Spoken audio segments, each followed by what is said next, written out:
What's gaming, gamers? Firstly, apologies if my voice sounds terrible, I'm just getting over a head cold. Today, I've got probably one of the most fun builds I've ever had the pleasure of using in Destiny 2. This build uses the Warlock Swarmer's exotic leg armor, the Prismatic subclass, as well as the episode Heresy artifact to pair near invincibility with unrivaled levels of ad clearing. With this build, you'll be able to have a near 100% uptime on Woven Mail, a consistent uptime on the Restoration ×1 buff, and you'll be applying the Sever and Unravel debuffs to every enemy on your screen. But before I get into the video itself, if you're looking for people to play any content in Destiny with, ranging from ritual playlist and seasonal activities all the way to raids and Grandmaster strikes, feel free to join the Discord server. We welcome anyone, no matter how new or seasoned you are, and all of us will teach encounters if you don't know something. If you're interested, hop into the Discord server and play some Destiny with us, the link is in the description. Furthermore, if you have any build ideas you'd like to see me cover, or simply have ideas for different guide-style videos you'd like to see me make, let me know in the comments. I'm looking to expand my videos from simply build guides, and I'm open to ideas. Thank you. Now for the build itself, I'll start with a prescriptive build guide in case that's what you're looking for. Once I've done that, I'll go into detail about what each element of the build does, why I've chosen them, as well as any alternative options and their pros and cons should there be any. For the prescriptive build guide, first use the Swarmer's exotic leg armor. For your Prismatic subclass, use the Song of Flame super, the Phoenix Dive class ability, whichever jump you prefer, the Incinerator Snap melee, the Threadling grenade, the Feed the Void aspect, the Weaver's Call aspect, the Facet of Balance fragment, the Facet of Devotion fragment, the Facet of Hope fragment, the Facet of Protection fragment, and the Facet of Purpose fragment. For the episode Heresy artifact, use the Unraveling Orbs mod, the Vile Weave mod, the Disruptor Spike mod, the Horde Shuttle mod, the Particle Reconstruction mod, and the 2 Shreds mod. For armor stat distribution, I have 30 mobility, 102 resilience, 50 recovery, 80 discipline, 30 intellect, and 100 strength. For the armor's mod setup, on your helmet, run 1 heavy ammo finder mod and 1 strand siphon mod. On your arms, run 1 bolstering detonation mod, 1 firepower mod, and 1 momentum transfer mod. On your chest piece, run 1 arc, 1 solar, and 1 void resistance mod. On your legs, run 2 arc weapon surge mods and 1 recuperation mod. On your bond, run 1 outreach mod, 1 reaper mod, and 1 time dilation mod. For your weapons, in your kinetic slot, use the Imminence Strand submachine gun from the Salvation's Edge raid with the perk combination of Demolitionist and Chaos Reshaped. In your energy slot, use the Indebted Kindness arc rocket assisted sidearm from the Warlord's Ruin dungeon with the perk combination of Lead from Gold and Volt Shot. In your heavy slot, use the Queenbreaker exotic arc linear fusion rifle. Now, to get into describing the build itself, I'll start with the Swarmer's exotic leg armor. Swarmer's has the creatively named exotic perk, Swarmers, which will firstly cause the destruction of any tangle to summon 2 Threadlings. Lastly, your Threadlings will apply the Unravel debuff to any enemy damaged by them, which is a debuff that damages enemies over time. Unraveled enemies will also spread the Unravel debuff to nearby enemies once you deal enough damage to them. Swarmers is fantastic for Threadling utility. Threadlings applying Unravel to enemies will increase their overall damage against targets significantly, and will also synergize with a few artifact mods to generate even more Threadlings. Furthermore, being able to generate Threadlings from the destruction of tangles will increase your overall Threadling generation, feeding into their utility and making your ad clearing abilities even more potent.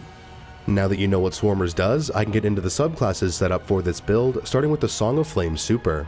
Firstly, Song of Flame has a 25-second duration with the usage of abilities draining a percentage of your super's remaining energy. Next, Song of Flame will augment your abilities, granting you unique grenade and melee abilities, as well as faster cooldowns for all 3 of your abilities for its duration. Your grenade ability becomes a sentient flame wisp that detonates on impact, dealing damage and applying 40 scorch stacks. If there is another enemy within 15 meters of the enemy impacted by the wisp, another wisp will be summoned to seek that enemy out. This can happen up to 3 times per use of the Wisp. The Flame Wisp has a 2-second cooldown between uses, and using it will drain 4.8% of your Song of Flame's remaining energy. Your melee ability becomes an enhanced Incinerator Snap, summoning 7 projectiles that each deal damage and apply 20 Scorch Stacks. The enhanced Incinerator Snap has a 1.75-second cooldown between uses, and using it will drain 2.4% of your remaining Song of Flame energy. Your class ability retains its normal function, but is buffed to have a 2.85-second cooldown. Its use will drain 6% of your Song of Flame's remaining energy. Song of Flame will also augment your kinetic and solar weapons, granting you both the Radiant buff and Scorching Rounds. Furthermore, while in the super, you'll have a 90% resistance to all incoming damage, and any allies within 15 meters of you are granted a 30% damage resistance, Scorching Rounds on their kinetic and solar weapons, as well as a fixed 15% ability energy per second for all 3 of their abilities. Song of Flame is chosen for 2 main reasons. Firstly, Song of Flame is a solar super, meaning you'll be granted the Restoration ×1 buff upon the collection of any Orb of Power thanks to the Facet of Purpose fragment. This will help your survivability with this build and is a great resource for ensuring you stay alive on top of all of the other increases to survivability this build has. Next, Song of Flame is also chosen for its damage resistance while active, as well as its decrease to your Phoenix Dive's cooldown. While Song of Flame is active, you'll have a 90% resistance to all incoming damage, which effectively allows you to use it whenever you need as a panic button to ensure you stay alive. You can also cast it during damage phases, which will allow you to be able to focus exclusively on damaging the boss without worry of dying to the boss or to adds around the arena.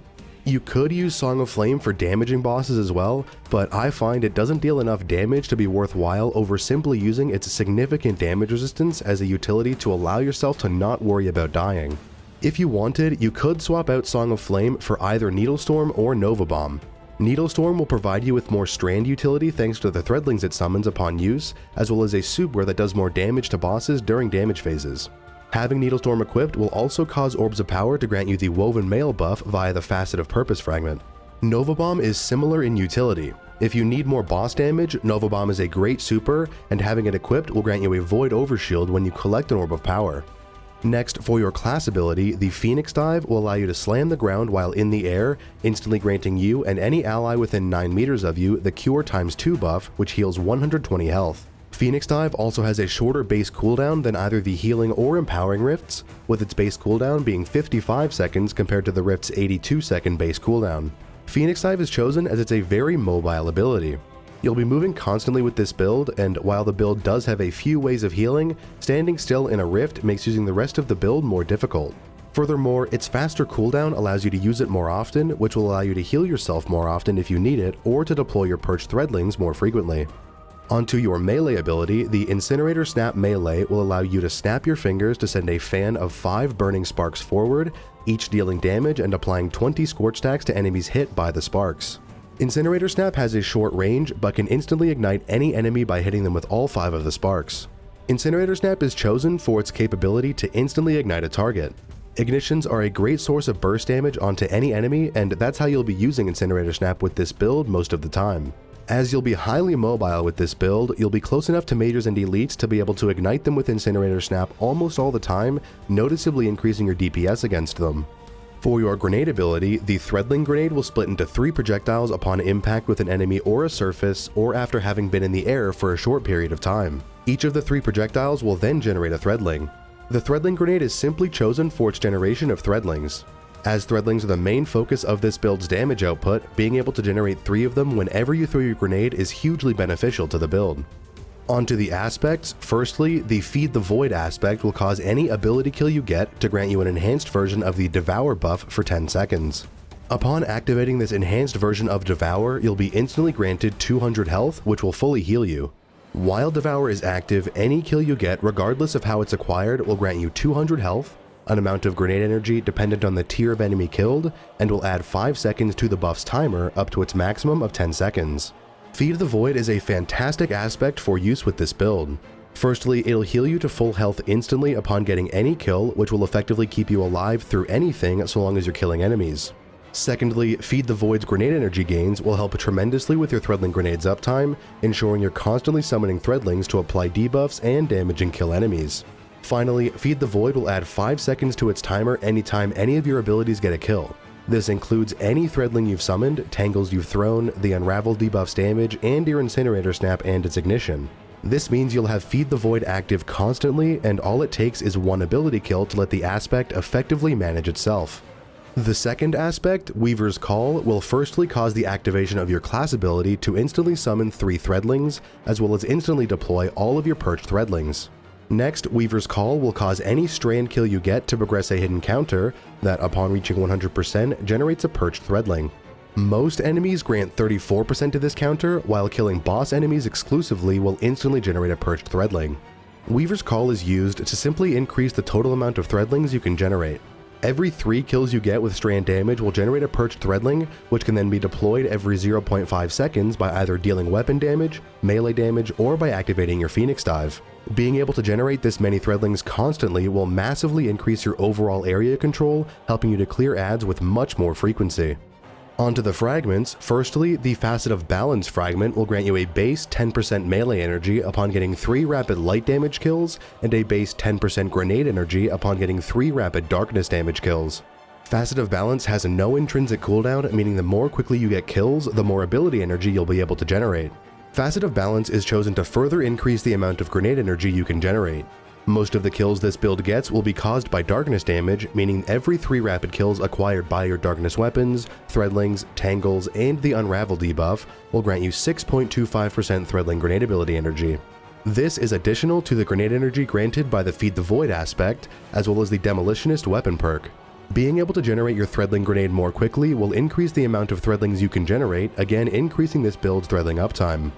Second, for fragments, Facet of Devotion will cause the killing of enemies afflicted with any darkness debuff to grant extra light transcendence energy. Darkness debuffs include Stasis Slow and Freeze, as well as Strand Sever, Suspend, and Unravel. Rank and file enemies killed while afflicted with a darkness debuff will grant an increased 1% light transcendence energy, elites will grant an increased 3%, and any enemy classified as a mini-boss or above will grant an extra 5% light transcendence energy.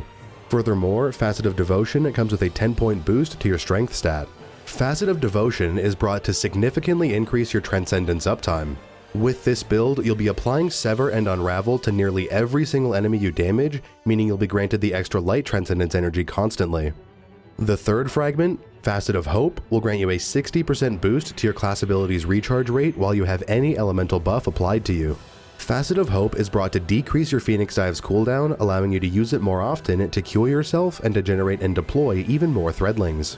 This build will have elemental buffs applied to it constantly in the form of Restoration and Woven Mail, so you'll be granted Facet of Hope's 60% increased Phoenix Dive recharge rate almost all of the time. Fourth for fragments is Facet of Protection. Facet of Protection will grant you 15% increased damage resistance to all incoming damage while within 15 meters of 3 or more enemies. Furthermore, Facet of Protection's damage resistance stacks with Transcendence's 20% intrinsic damage resistance, combining for an overall 32% damage resistance while both Facet of Protection and Transcendence are active. Lastly, Facet of Protection will increase your strength stat by 10 points. Facet of Protection is used for its damage resistance, which is a significant help to this build. It also stacks with Woven Mail's 45% damage resistance, and when both are active, you'll be granted a 53% resistance to all incoming damage. This will help significantly with your survivability, and with this build's mobility and constant proximity to enemies, you'll have Facet of Protection active quite often and will be able to take advantage of its damage resistance just as often. The final fragment, Facet of Purpose, will cause the collection of any orb of power to instantly grant you a super affinity matching buff for a duration of time specific to the buff itself. As this build uses the Song of Flame super, Facet of Purpose will grant you the Restoration ×1 buff for 5 seconds every time you collect an Orb of Power. Facet of Purpose also comes with a 10-point deficit to your recovery stat. Facet of Purpose is brought to synergize with your Song of Flame super to grant you the Restoration ×1 buff every time you collect an Orb of Power, healing you uninterruptedly for its duration. With the subclasses set up now entirely detailed, I'll get into the artifact mods to run if you're watching this video during Act 3 of episode Heresy. First for artifact mods is Unraveling Orbs. The Unraveling Orbs mod will grant your strand weapons unraveling rounds for 14 seconds upon the collection of an Orb of Power or upon throwing a Tangle. Furthermore, while the mod is boosted by having an active ritual in the Tome of Want, your strand weapons will deal 5% more damage to any enemy afflicted with a strand debuff. Unraveling Orbs is brought to act as an additional source of applying the Unravel debuff to enemies. As you'll be collecting Orbs of Power and throwing Tangles consistently, you'll have access to unraveling rounds on your strand weapons nearly 100% of the time, increasing their damage output. I also highly recommend boosting the Unraveling Orbs mod in the Tome of Want, as it'll cause your strand weapons to deal 5% more damage to strand debuffed enemies, and with unraveling rounds, your strand weapons will be applying debuffs to every enemy they damage anyways, effectively granting them a 5% damage boost for free.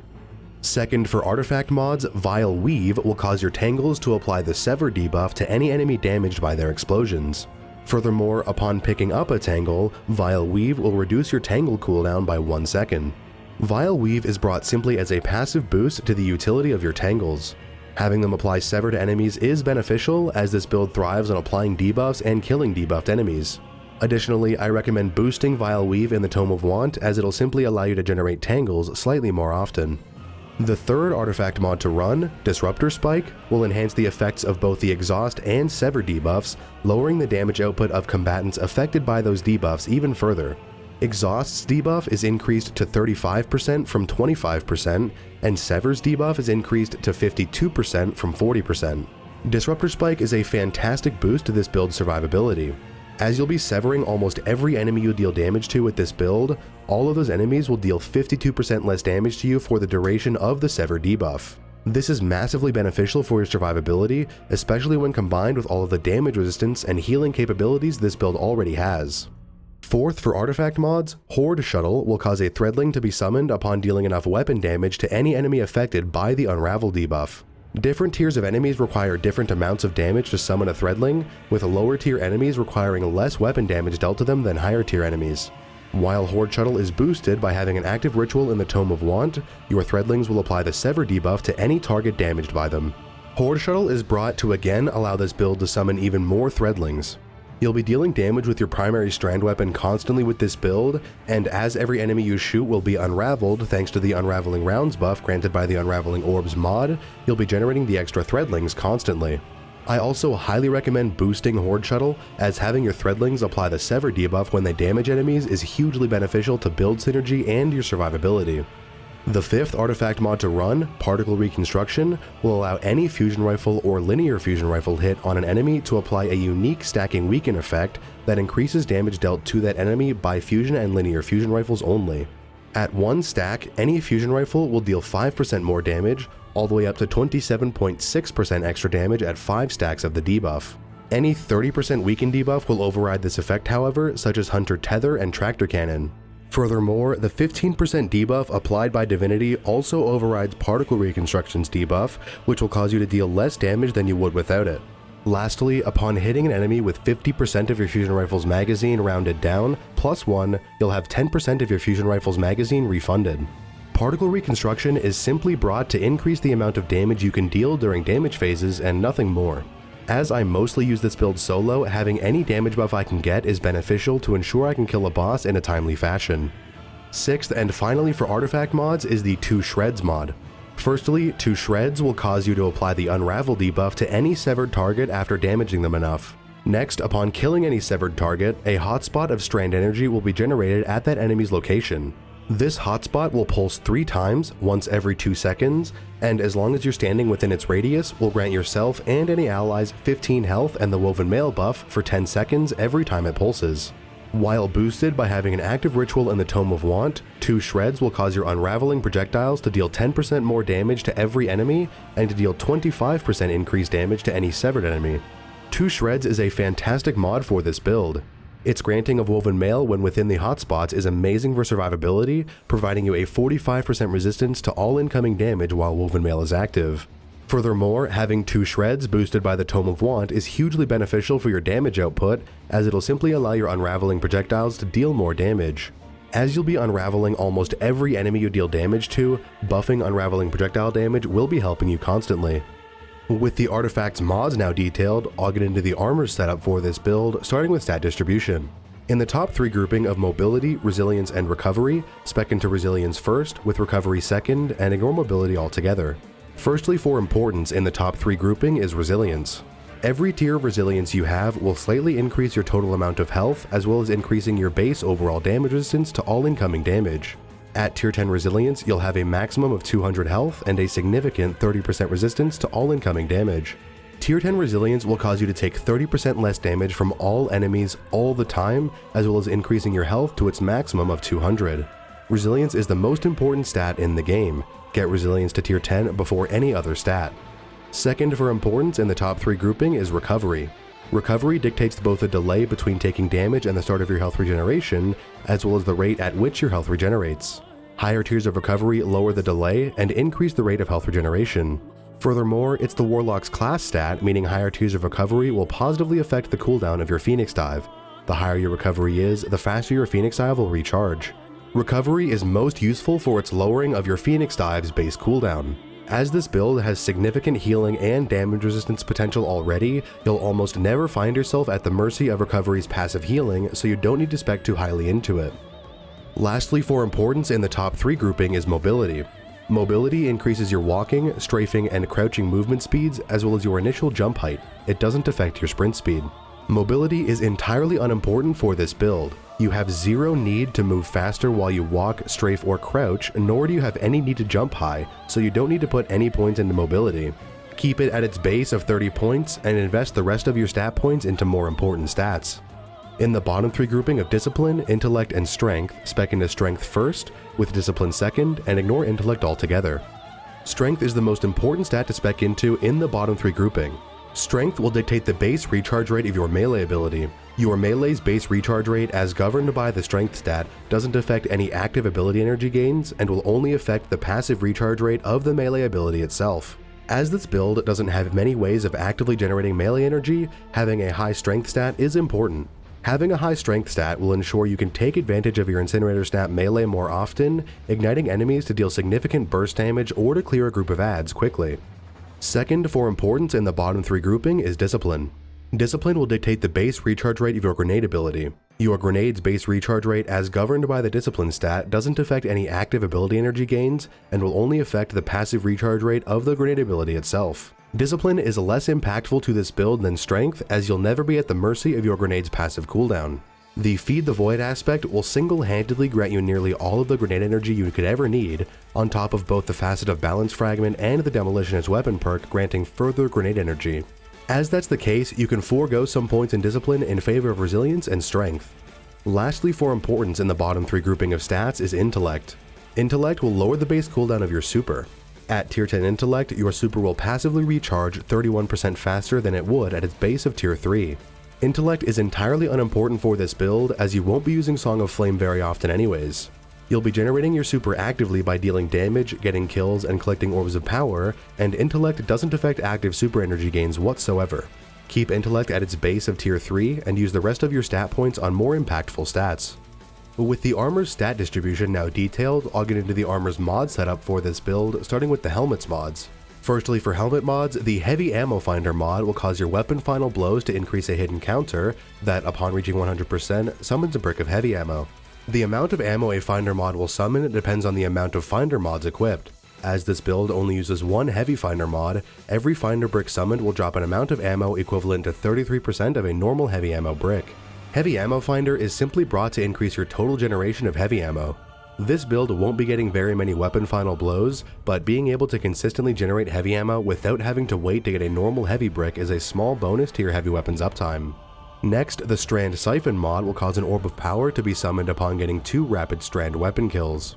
Strand Siphon is brought to allow your Strand primary weapon to generate Orbs of Power for yourself, the collection of which will grant you super energy, restoration ×1 via the Facet of Purpose fragment, unraveling rounds for your Strand weapons via the Unraveling Orbs artifact mod, and armor charge for the purposes of your Arc Weapon Surge mods. Again, you won't be getting too many weapon kills, but having a way to consistently generate Orbs of Power is beneficial to you for your survivability and your damage output.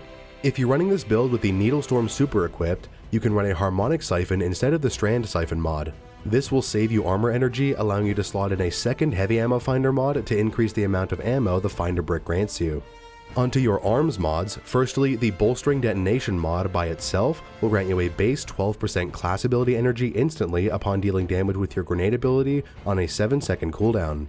As this build uses the Phoenix Dive class ability, Bolstering Detonation will grant you 9.6% Phoenix Dive energy upon dealing grenade damage. Bolstering Detonation is simply brought to further increase your Phoenix Dive's uptime.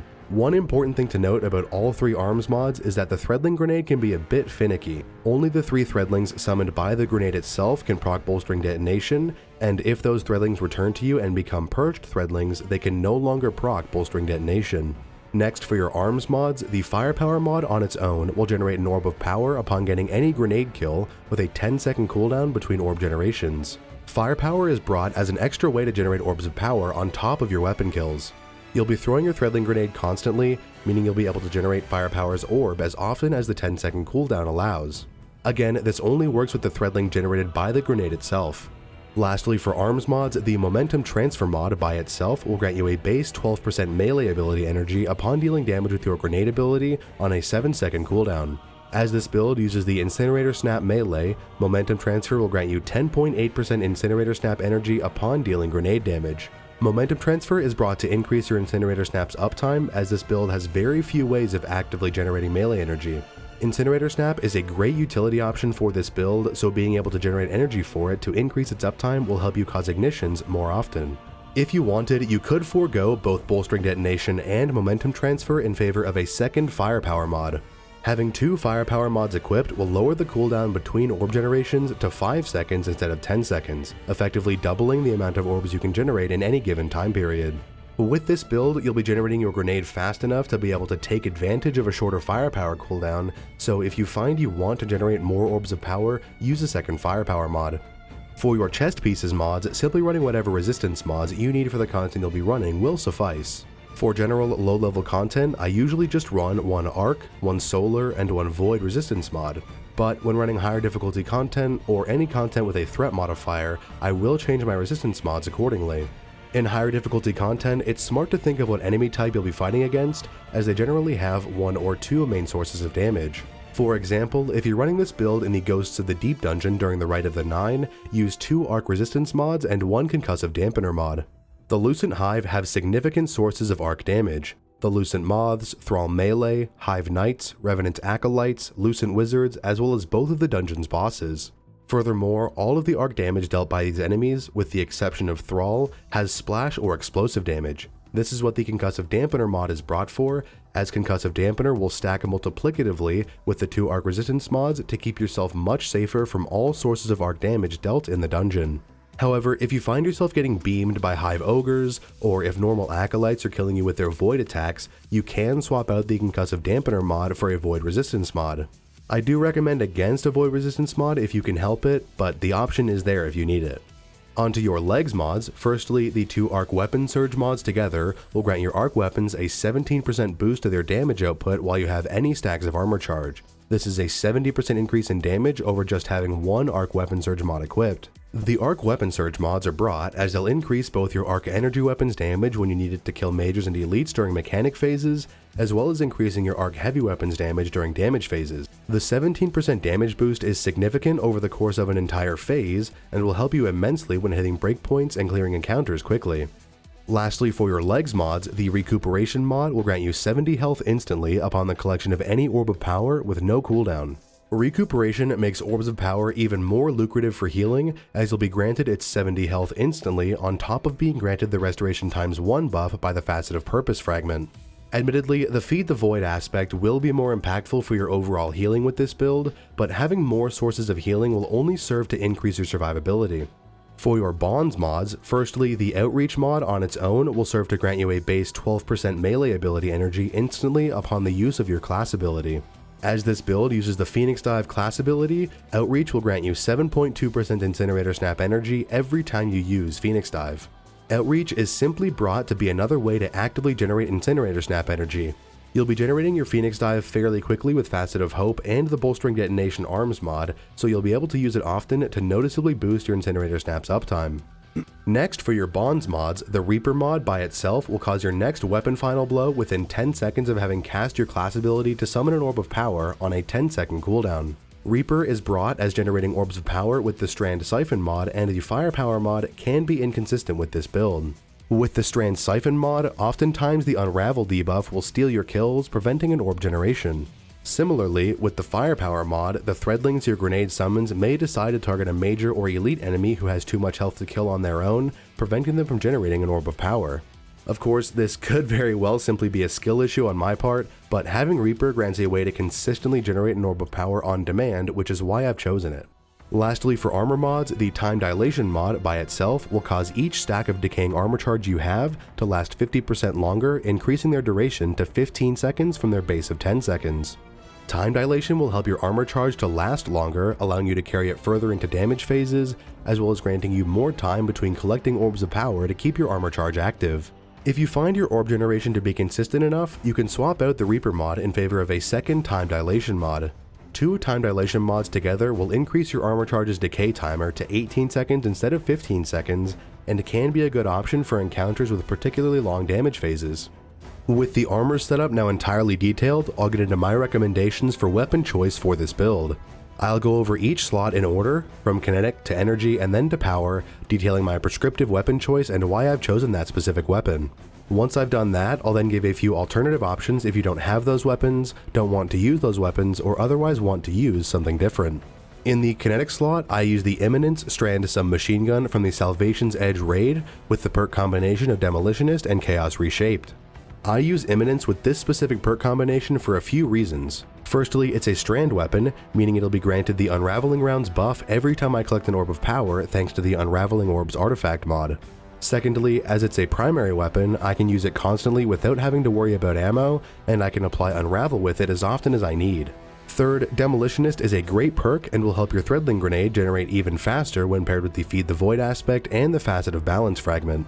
Finally, Chaos Reshaped is a fantastic perk with this build, as the Threadlings and Unravel projectiles will keep the perk procced even if I'm not personally dealing any damage to enemies. At 1 stack of Chaos Reshaped, my Imminence is granted a 20% boost to its damage, and at 2 stacks, it receives a 35% boost to outgoing damage. Especially when paired with the boosted Unraveling Orbs mod and the boosted 2 Shreds artifact mod, Imminence is capable of killing mages and elites all on its own despite being an SMG. Chaos Reshaped also heals me slightly every once in a while, which is a small but nice boost to the already incredibly strong survivability this build has.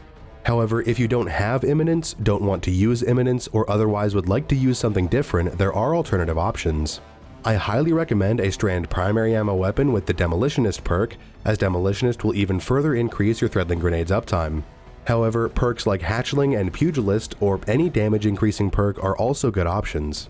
As for specific alternative strand primary ammo weapons, there are the Immortal Strand Submachine Gun from the Trials of Osiris weapon pool, the Mirror Imago Strand Submachine Gun from the episode Heresy weapon pool, the Michael's Revenant Strand Sidearm from the Root of Nightmares raid, the Old Sterling Strand Auto Rifle from the World Drop weapon pool, the Rufus's Fury Strand Auto Rifle from the Root of Nightmares raid, and the Unloved Strand Hand Cannon from the Sundered Doctrine dungeon.